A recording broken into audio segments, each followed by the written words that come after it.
Hi Year 11, so my revision focus session is going to be on English Language Paper 2, but we're just going to look at Section A today, and what I'm going to do is give you an overview of the questions and some strategies to work out what skills you need to use in order to answer them and provide you with some form of structure and a way of approaching your answers.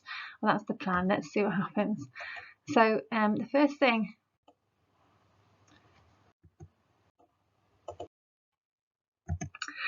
so the first thing you need to remember is that this exam paper has 2 extracts and they're both non-fiction, and I'd recommend that before you started reading them you look on the front cover and it tells you who's written them and a little bit of background knowledge, and that might be useful to work out perspective. So one of them will definitely be 19th century and the other one will be slightly more modern, from the 20th to the 21st. And the recommended time by the exam board once you've done your reading is 45 minutes on section A, and then obviously 45 minutes on section B.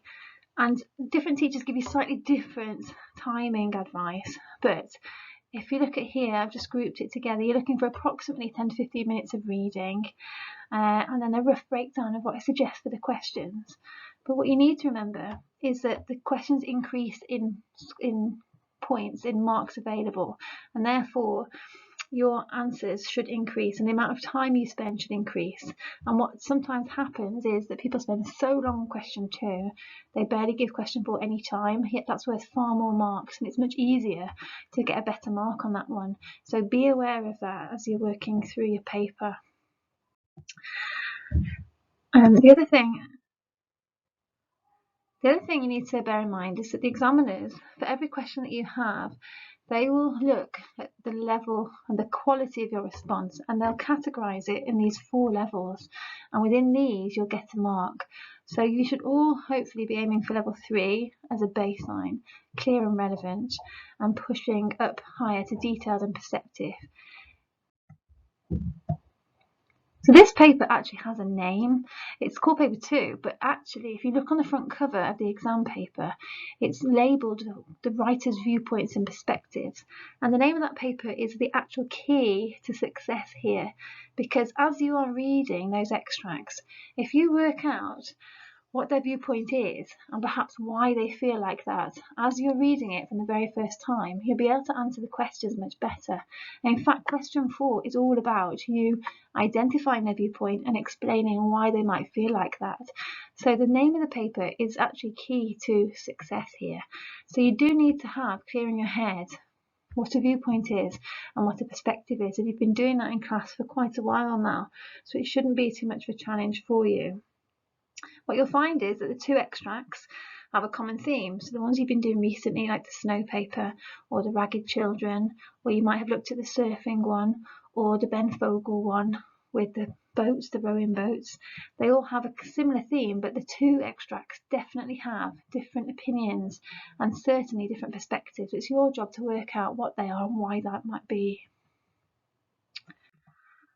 So as you're reading the extracts, you might not think you need a strategy for this, but I highly recommend that as you're reading it, you ask yourself these questions to help you identify viewpoint and perspective. So what is it about? Who is it aimed at? And that clue might be on the front of the insert, as I mentioned earlier. And then the purpose. Why has this text been written? So, for example, the rowing one, the second one is a travel writer. He's writing to entertain and inform and advise people. So his style of writing is very different to Ben, who's an inexperienced sailor who's doing a charity crossing with his friend. He's not a sailor. It's the first time he's done this, and you can pick up that perspective, and that informs his viewpoint as well. As you're in that, I'll show you an example here of a student in my class. I would advise every paragraph you sum up in the margin with a feeling or an emotion or an opinion or a viewpoint of something that you're picking out, and sometimes there's more than one. And what you'll see here is that she's tracked through. So when she does get to question 4, she's already got ideas she can use ready to go, and she can see whether or not these ideas change as the passage moves forward or they increase in depth. And so the fear and the panic in this one, the crossing Ben Fogle, it does rise up to a point, and then it's replaced by relief and shock. So she's tracked that as she's reading.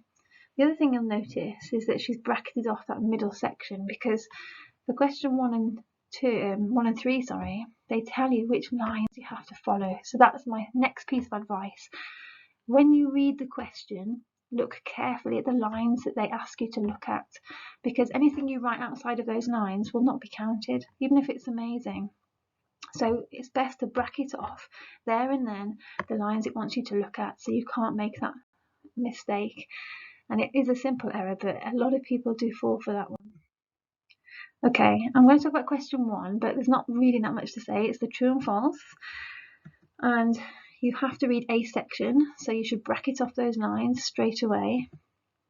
You'll have the 8 statements true or false. Your job is to identify the 4 correct statements.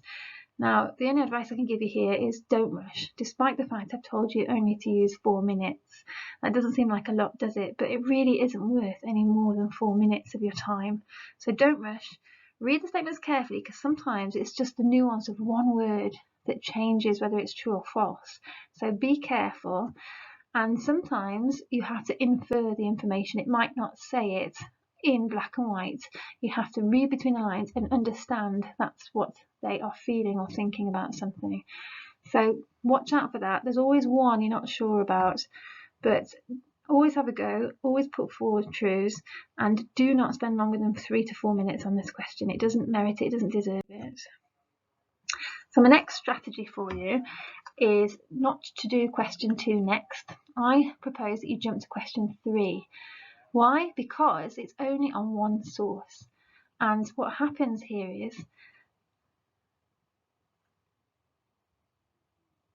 if it's on source A, you only need to read source A to start. You don't necessarily have to read the 2 at the same time at the beginning, because it's a lot of information for you to take on. So read source A and then do question 1. Go to question 3 and see if it's on source A. If it is, fantastic, because they'll always ask you for line numbers as well. Okay, it's designed to test language, and it's a question you know already. If it's on source B, then you'll have to do the same process I recommended earlier. You read the source, you annotate in the margin the main feelings, and then you answer question 3 on the particular lines it asks you to look at. And then, once you've done that, question 2 and 4, which are on 2 sources, you'll be ready for them then, because you'll have had time to digest the other 2. So question 3 then, the same as in paper 1, but it's worth more, it's worth 12 marks. It's basically asking you the word how. How does the writing work to manipulate the reader? What effect does it have on you? And that's the focus here. So the same question in paper 1, but it's worth less, and it's called question 2 there, which is a bit confusing. So as I've just mentioned, the question is how. And so the kinds of things you're supposed to pick out here: devices, you've got words and phrases, you can identify language features and techniques, and you can also look at sentence forms, because they're, for some reason, you always assume they're structural, but for this mark scheme you are allowed to mention sentence types and sentence length, as long as, there's no point just identifying them, but you need to say the effect or the impact those sentence structures have, and if you can do that, then you're onto something good. So in terms of question 3, this list here of devices and features are ones that you should recognise. So if you want to pause for a second and just take those in, if there are any here that you wouldn't be able to identify or spot in writing, then you need to practice. But these are the kinds of techniques or phrases or sentence structures that you can talk about. And then what you need to make sure you do is the effect. So if you look on this list here, you're selecting a range of quotations, you're identifying the name of the feature, and you're focusing specifically on the effect of individual words. You're zooming in and talking about the connotations and the impact of those words. If you're still struggling on how to construct the answers, you've got basically a very generic construction here. The writer uses to describe. This makes the reader imagine. So there's a few more here around this slide if you want to jot those down to help you bring out or explore the effects of the quotations and devices. But that's question 3 really, and a lot of you know what you're doing there. So I'm going to talk in more detail about question 2. Now at this point in the exam, you'll have read source A, you'll have done question 1 and question 3. And if question 3 was on source B, you'd have read that too. But if you haven't, you now need to read source B and annotate it like I recommended earlier in that picture. And then you'll have got the 2 sources ready to go. But at this stage, you'll already know that they feel differently about things because you've annotated in the margin. And so, bearing that in mind, what do you have to do with this question? Well, the fact I've called it summarising differences, that is a massive clue of what you need to do here. So you have to draw out information from the text, from both texts, and summarise it. I mean, that sounds quite easy, doesn't it? And actually it is. Once you know how to play the game and how to please the mark scheme and the marker, then you can do it. So the question is, can you pick out information from a text and can you synthesize it? That's quite a fancy word, but all it means is, can you put together information from 2 different sources? That's all we're looking at. So don't comment on language. This is a big no-no. It's the one thing you do not do. Question 3, language. Question 2, inference. You don't mention any similes, metaphors, verbs. You don't talk about them in question 2. It's all about saying something and reading between the lines and inferring what that means. This is the one question that you do not have to name a language device. I'm going to keep saying that until the end. So let's have a look at a sample question. You need to refer to source A and B. We know that. This is the one you may have been practicing in class recently on the snow paper. The effects of the weather on people in both sources are very different. Yes, you know that. You've probably worked that out. But this is the focus of your task. Write a summary of the different ways people are affected by the weather. So the word summary is misleading in a sense, isn't it? Because you're not summing it up. You're pointing out what source A feels, what source B feels, and what you've understood about those. So you're not actually comparing here, you are just showing me differences, so you're contrasting rather than comparing. And again, I say it here, you do not need to analyse, but you do still need to find quotations to go in. So let's have a look at a structure for this question. So I recommend that you pick out 2 or 3 differences. Now, because it's only 8 marks, you really should not spend hardly any time on this question at all. Majority of people tend to only get 4 or 5 out of 8. It's quite hard actually to get 7 or 8. I'm not saying you can't, and if you want to, it's not about writing more differences, it's about the quality of your inference. So if you want to get a higher mark, you need to say 2 inferences about the same thing. So have a look at this construction and see what you think of this. So you'd start by a sentence that links both texts together, because then you can distinguish. So you'd start by saying both texts focus on the effects of the weather, and then you'd separate them out.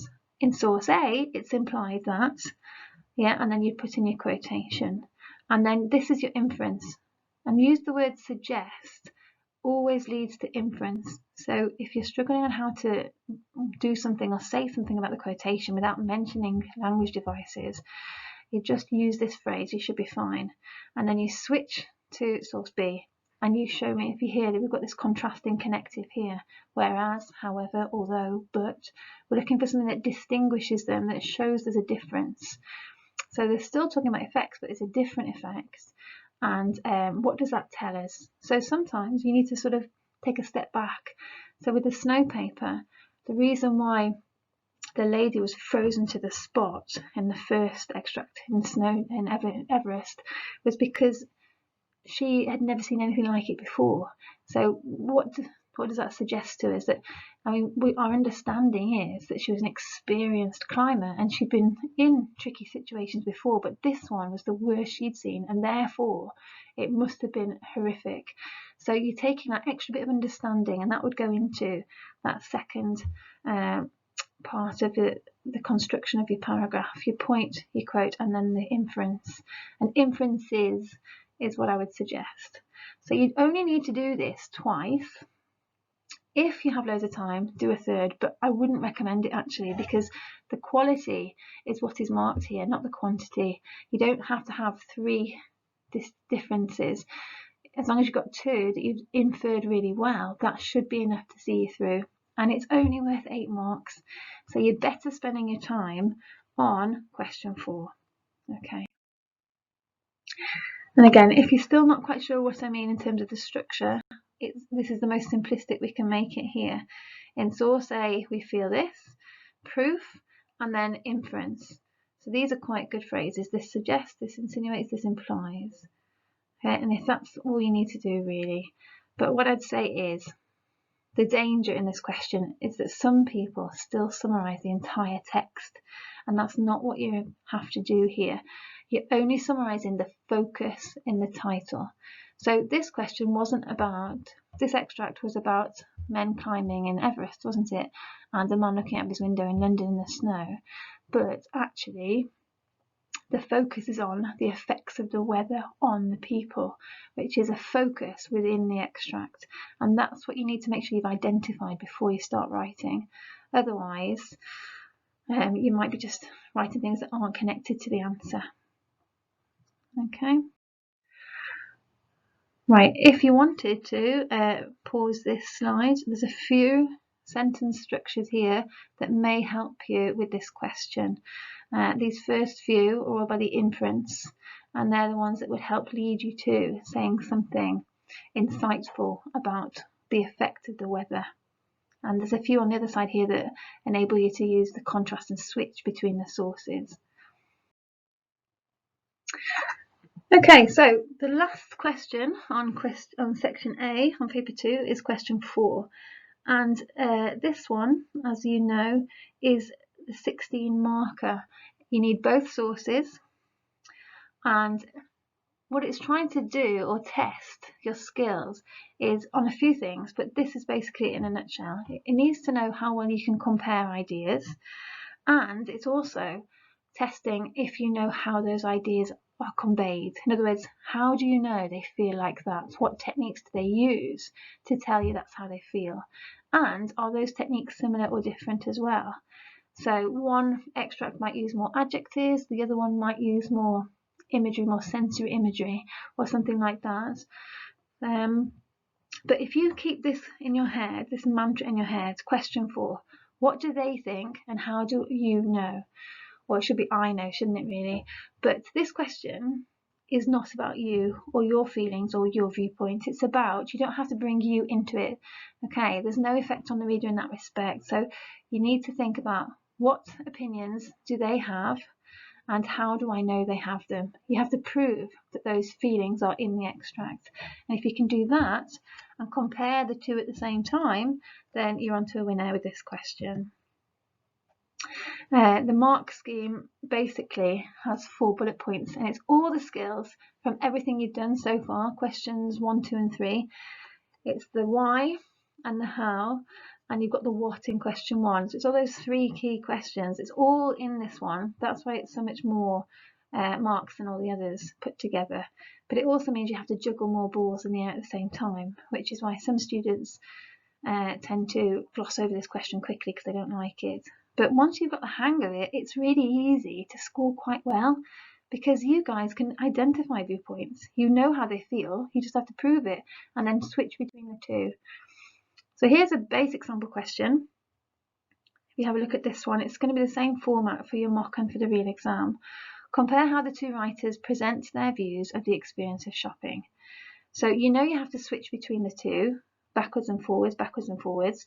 All you need to identify here are what are their views of shopping, how do they feel? And if you jot them down for both extracts, and then you can work out, are they the same feelings or are they different feelings? And why might they feel that way? What is it about them? Their gender, their age, their situation, the time of day. What is it that's changed their perspective or that influences the way they feel? And then finally, how do I know this is how they feel? Here's one you might have done more recently. Compare how the different views of childhood are expressed in the 2 texts. So once again, I've highlighted the focus here, the different views of childhood. So it's telling you that they feel differently. You've just got to work out what those views are. So how does one feel about childhood? How does the other feel? And if you can find 3 views for each extract, then you've got plenty to write about then. Now, normally in the exam, you get some bullet points underneath the question, and they're supposed to help you. Well, actually, this question, they do help. They really are the right kinds of bullet points you need to tick off as you're going through. So if you do panic and go blank and can't remember what to do, these bullet points are the ones in the mark scheme. So can you compare the 2 points of view from each source? Can you name the methods used, and are they similar or different? And can you use quotations when you're talking about the methods? If you can, those bullet points are actually quite good to follow and tick off as you're working through it. So the key question is, what do I need to do with this question then? So I understand what it is you're saying in terms of what to compare, but the first thing I would do is make a plan, because this is 16 marks. You can't possibly start writing without any preparation. So I jot down on my exam paper the main viewpoints from each one, and I'd work out which ones could go well together, because I've got to pair them up, haven't I? So if they both feel happy, well, let's take the snow paper. If they're both fearful of the snow, but for different reasons, so I can compare and then contrast and distinguish. So the 2 things that will get you through this question are these 2 questions. What are the points of view, and how do I know? And I keep saying that because they are the golden passes to get through here. They're the golden tickets. And what's interesting is, you don't just compare the points of view. If you wanted to, you can compare and contrast the methods. So I might start by saying both writers are fearful of the snow, but for different reasons. Source A, because their lives are in danger and they could actually die from exposure. So that's bringing in their perspective as well. They're on a mountain. It's that kind of thing. And then I'd say the techniques used here are quite powerful, aggressive verbs, whereas in source B, his opinion, he's not necessarily afraid of it, but he's irritated by it. So we could qualify that later. Okay, question 4, again, carrying on. What I would say, if you can, is embed your quotations, because the smaller they are, the better, and you can group a few together. If you're talking about source A uses more verbs, whereas source B uses more punctuation, ellipses and exclamation marks, then you need to prove that. You need evidence. So you can have a few verbs grouped together. That's absolutely fine. You don't just have to use one quotation. But what you will need to use, because you jump in between the 2 sources backwards and forwards, you are going to have a list of contrasting connectives, and you are going to need some comparison connectives too. So I've started you off here with a few, but have a couple ready up your sleeve to go. Now, in terms of how many points, or paragraphs we're going to call them, I would recommend definitely 2 that are completely fully developed. So you've gone source A, viewpoint, method, perspective, explained, and then you're switching and comparing and contrasting with source B, a viewpoint, a quote, a method, a technique, and that way there. So you do 2 of those kinds of structures.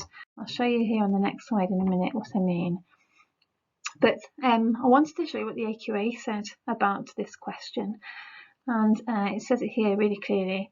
The task is designed for students to build on their inferential understanding and synthesis of ideas required by question 2, the what, and the exploration of language methods required by question 3, the how. So if you think about it like that, this question is a merging of the what and the how, but you also need to add in the why as well for this question. So all of those structures you learnt lower down school, the what, how, why thing, they're going to come into action in this question. So the challenge is to get it all in one place all together. That's the tricky bit, juggling those balls. But the balls are quite easy to hold on to. All right, they've got a good Velcro grip on them. So as long as you put Velcro on your hands, you'll know what you're doing. Now, the problem last year or the year before now was that some students weren't very good at the how bit, which is the question 3, the language analysis, which is weird because if you're doing that question in isolation, you're all pretty good at analysing language, but when you put it all together with other things you have to do, that was the bit that wasn't done very well here. So make sure you're analysing the language in this question as well as comparing the opinions. That leads me to the next thing in terms of analysis. The kinds of things you can talk about here is absolutely anything you want that is a method or a technique. So it could be language based, all the ones that that you're familiar with, similar method verbs, adjectives, Or actually, you can talk about the structural choices as well. So you can talk about the shift in perspectives, the change in tone, the foreshadowing, the non-linear narrative, anything like that. But the most important one, and I think it's such an easy one to do, is talk and compare the narrative voice and the tone of voice. Because at the end of the day, the tone of voice reveals how people feel. And if you think about emotions, you can understand the viewpoint through the tone of the voice. So tone is a technique, and you can definitely talk about it when you're quoting.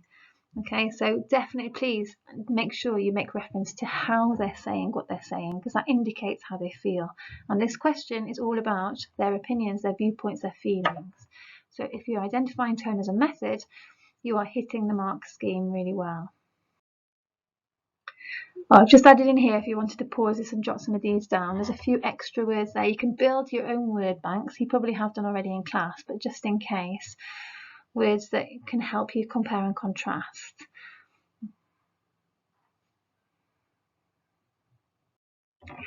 Right then, so this is a bit that gets a bit more complicated, so bear with me on this. There's no right or wrong way to do this. In fact, there are two different ways depending on what you want to compare. So you can compare viewpoints, or you can compare methods. So I'm just going to show you a structure that compares viewpoints first. It's the most straightforward. But those of you who wanted to compare methods could actually start with that if you wanted to. So we're going to recommend 2 paragraphs, 3 if you've got time.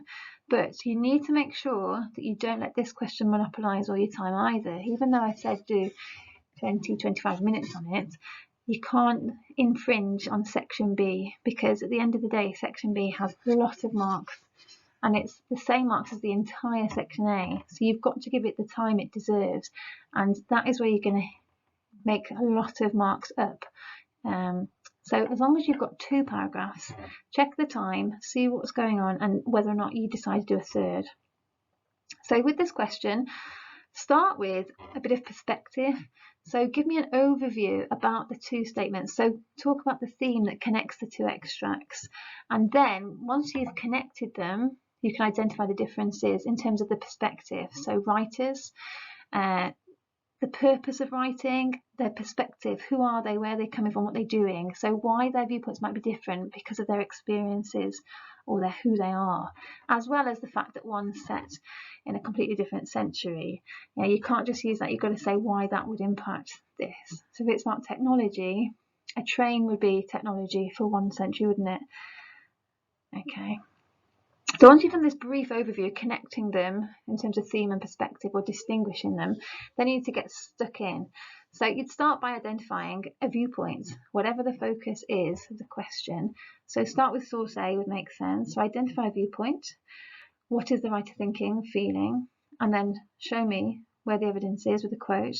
And then this is the bit that gets the money, isn't it? The money marks. How do you know? How do you know this feeling is present in that quotation? So then you'd zoom in, you'd analyse the techniques or the word classes or the tone of voice. And then in order to achieve the higher levels, you must evaluate this. It's the why bit. So why might this be? Why might this device? Or consider the perspective of where they're coming from. How does this connect to the feeling that you're saying is there? And then within the same paragraph, you then have to switch, because yet we did a little comparison in the opening, but we haven't really got into a good comparison yet. So we need to switch to source B, and we need to compare or contrast. Is it the same feeling? Is it? And so that would determine what kind of connective you'd use. And then perhaps you've got to do the evidence and the analysis and say why. Why might this be? Why are they feeling this way? So if it is the same feeling, it could be that the devices used to create that feeling are different. So your comparison might come in the blue bit instead. Yeah, or it could be that they both use verbs. So this would be your point, saying one feels happy, one feels scared, but they're both using the same kinds of devices to show these feelings. So the comparison can come in the green, it could also come within the blue of source B. So the second section of your paragraph is where most of your comparison occurs. And then finally, the final point of your paragraph, not a conclusion because you've got to do another one of these, but the final point would be summing up the differences between the 2 texts or the methods used and connecting to the viewpoints before you move to your next idea. So that's a recommended structure. It's quite simplistic, and you don't have to stick to this. This is just an idea to get you going. But as long as you've got all those key components, yeah, you've identified viewpoints, you're comparing them, you're considering how perspective impacts those viewpoints, you've got evidence and you're analysing the evidence to prove that feeling exists, you're looking at more than just language devices, you're looking at structural techniques and tone of voice and perspective, etc., then we've got it. Okay. Right, just in case you have never seen a mark scheme, I don't believe that to be true, but if you look at level 3, which is, you know, really where you want to be, and most of you place here or above. So we're looking at these 4 bullet points, and that's exactly all the things I've mentioned in the structure are all the things that they're looking for in your writing. So if you don't believe me, the examiner has this in front of them and they'll be ticking them off. They'll be going, do they compare ideas? Do they explain the methods used? So you have to actually name them to do that. Have they selected quotations? And do they show me that they recognise the difference between those ideas? So comparison and contrasting again there. So they're the 4 things they're looking for. So you just have to deliver. And in order to deliver, you do need to plan first. Jot down what the feelings are and work out how you're going to group them together.